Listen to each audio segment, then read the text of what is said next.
Alright, so this is going to be a fairly detailed video, maybe a bit long, but this is going to be expanding on the record materia system. And, I've made a video showing it before, so for those of you who haven't seen it, I'll link it in the description just so you can kind of go back and see what I am kind of referencing this to. So a lot of people have asked me, and I've seen a lot of curiosity in, which classes should I be, in which characters should I be leveling now in anticipation of getting the record materia in the future. So, first of all, again, for those of you who don't know, this is just a quick recap. Once they implement a level cap increase system, you basically get characters, memory crystals.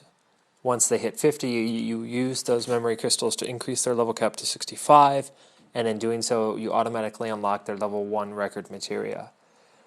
But a lot of them get a second level record materia, which is always stronger than the first one, but there's usually conditions that have to be met in order to acquire them. So this is what this video is going to be about. It's going to be about record materia that I think is worthwhile and how to acquire them. So I've got actually about 15 here.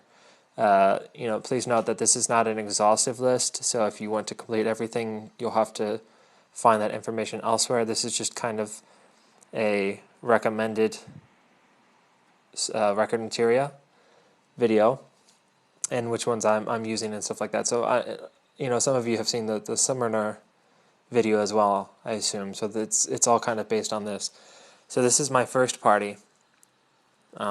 This is the party that has conditions that have to be met before acquiring their second level record materia. So the black mage, first I'll go through the record materia that they get and then how to acquire them. So with the black mage, it's the same as the summoner. His level 2 is you recover one black mage spell between each battle, between each dungeon. So if you take 2 abilities and you use one of each, you will recover 1 use of each of those black mage spells. The same thing with the white mage, only with white magic. So if you use Cure and Sloga on one boss, and then you have another boss fight coming up, you'll recover 1 Cure and 1 Sloga. Rydia, her second level is her summon damage is increased by a medium amount. I've tried this. It's pretty significant. It's been a while since I've used it, but it's definitely like more than 25% increase. So if your summons were hitting normally for 4,000, you'd probably hit somewhere, 5,000 or more, probably somewhere between 5,000 and 6,000. So a nice boost. You don't recover them like you would with the summoner, but it's still nice to have that extra damage. If you know that you're just going to nuke everything on a boss and you don't need them to clear waves, you could use Rydia's record materia. If you know that you need the summons to clear waves and not so much for the boss, then you can use the summoner record materia. Tidus, his is point getter. I've mentioned it before, but basically using your basic attack, it increases your soul break gauge faster than normal.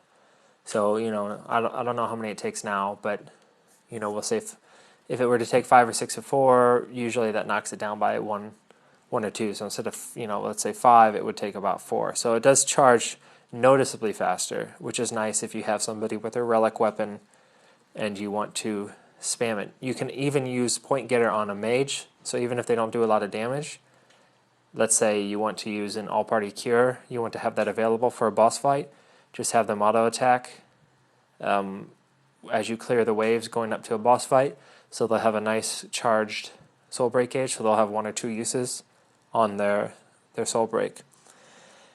Cecil, Paladin, his second level is when you attack, you recover HP.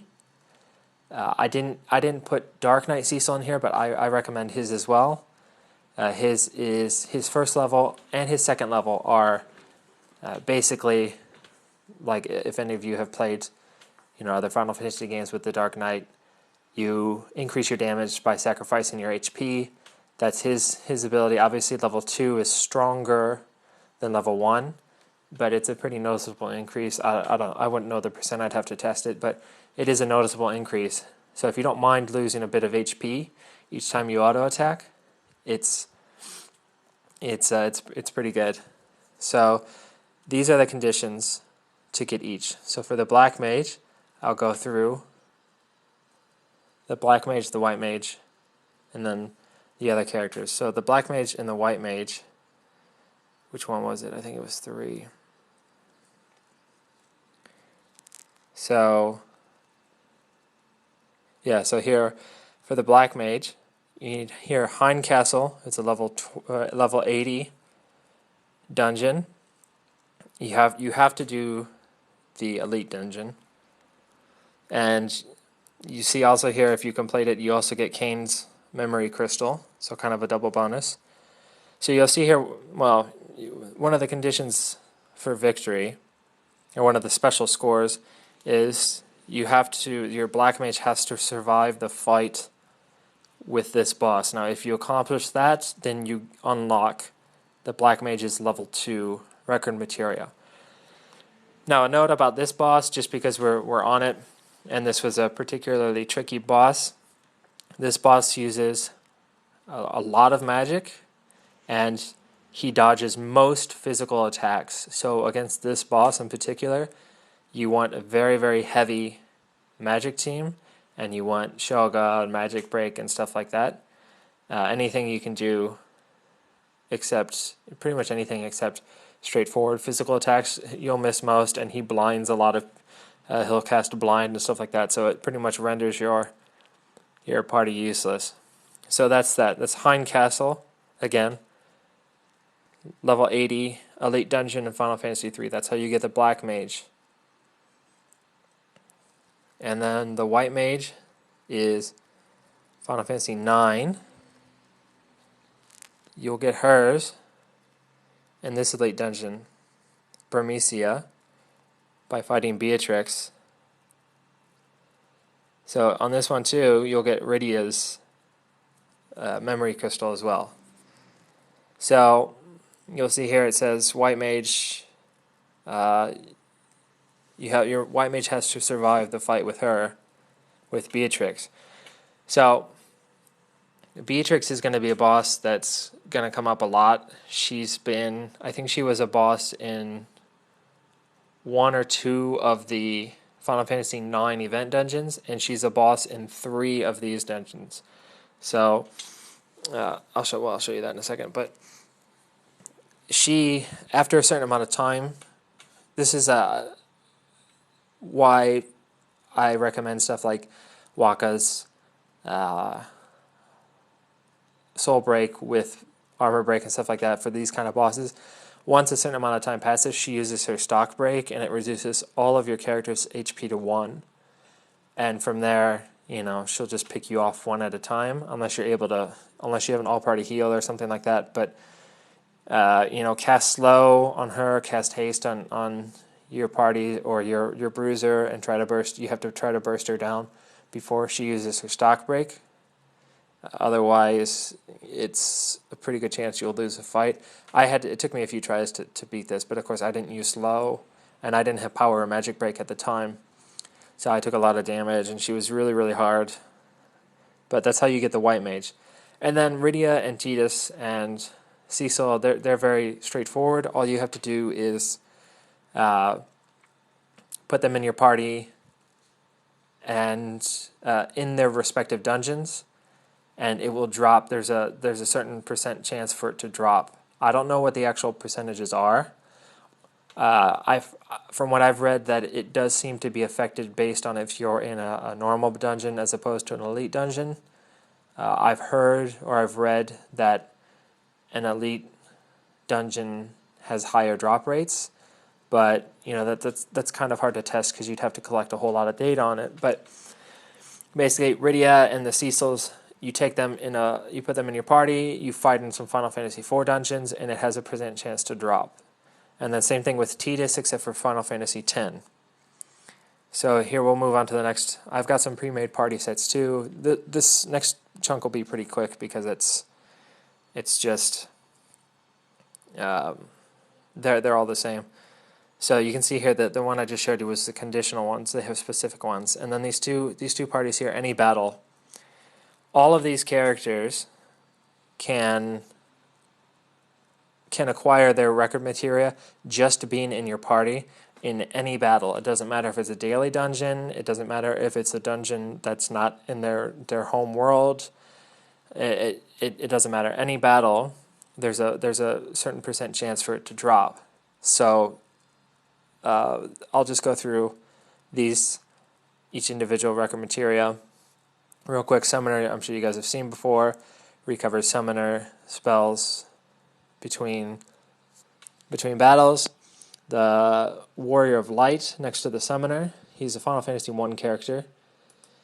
His level 2 record materia turns his basic attacks into holy attacks. So it's really good for, if you have a boss that's weak to holy but gets healed by cures, you could use, instead of using Dia or something like that, you could use a different spell and just use this record materia so you can get that special score and still deal holy damage and do a little extra damage on your bruiser.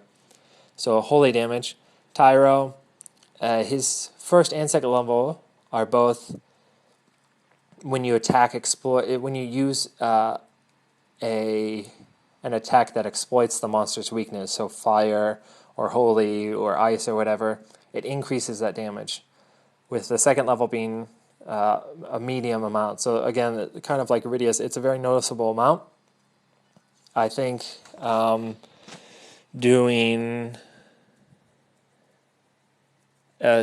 think I did a Fire Aga or something. It increased it from about 5,000 to 7,000 or something like that. It was a pretty big chunk. And then Ranger, the one next to Tyro. Ranger, you guys know Ranger. His level 2 materia, again, just, randomly drops in battles. It has a small chance to turn your basic attack command into Barrage. I've seen it work a couple times. It's pretty nice because, you guys, we have Barrage now, or at least we have access to it. So 4 attacks at 70% damage. I was messing around with it, just farming. And instead of hitting one time for 1,300, they hit 4 times for 1,000. So it went from 1,300 damage to 4,000. It happened, it procced maybe, on average, I'd say once a dungeon, but you figure a boss fight, that's probably 3 or 4 procs a boss fight.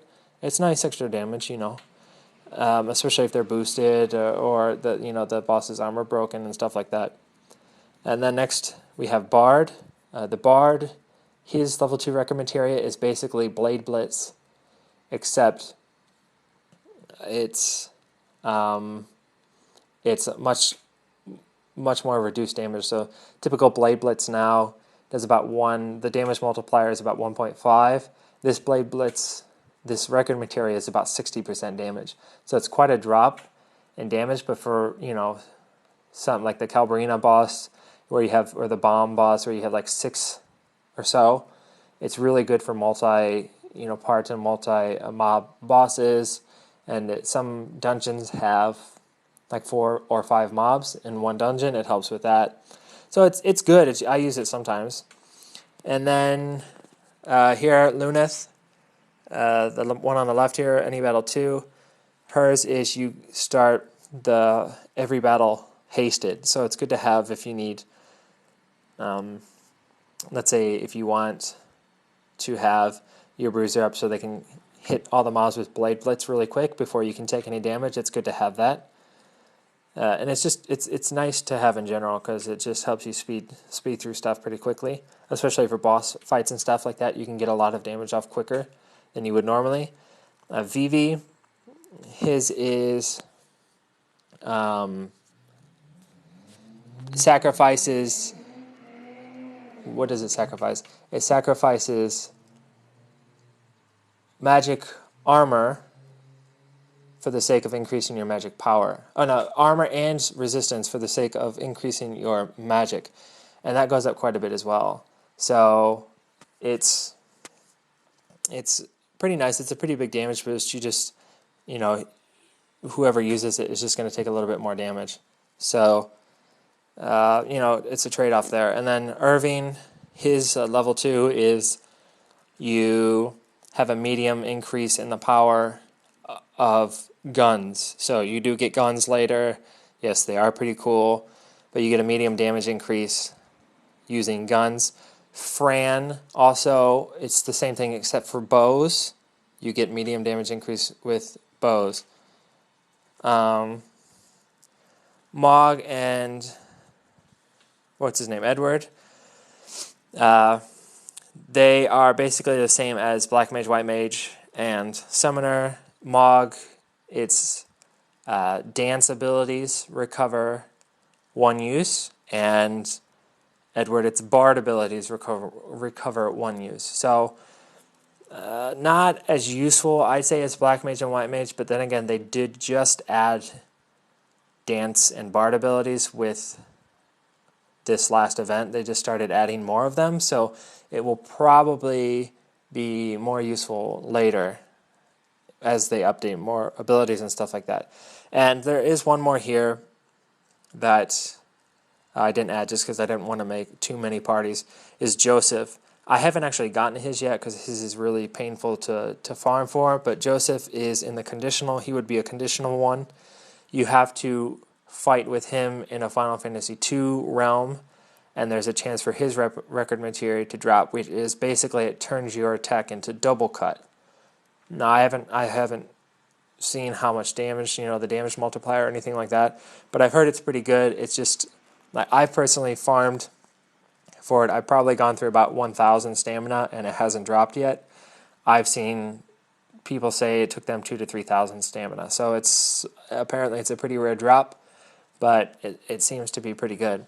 So that's everything. That's my recommendations. That's how to get them. If there's more, that I'm sure there'll be more, better record materia and stuff that comes out. Cloud, I know, is about to get his second level cap increase up to 80, so maybe he'll get a third record materia. I don't know, but as that stuff comes out, I'll try to throw out updated videos and everything now and then, just to kind of keep up with what's going on. So not going to be out for a while, and some of this stuff is quite a bit in the future, but just so you guys kind of know, I know a lot of you guys have level 50 characters and stuff already, so you're kind of thinking, well, who should I sub in for Cloud, because I want to maximize my leveling potential now for record materia later. These are the characters that I recommend, and hopefully you guys got some value out of this. I'm going to be trying to make a lot more videos coming up this week and this weekend possibly, so expect hopefully expect a lot more content, a lot more videos to come in your guys' way. So I'll see you in the next one.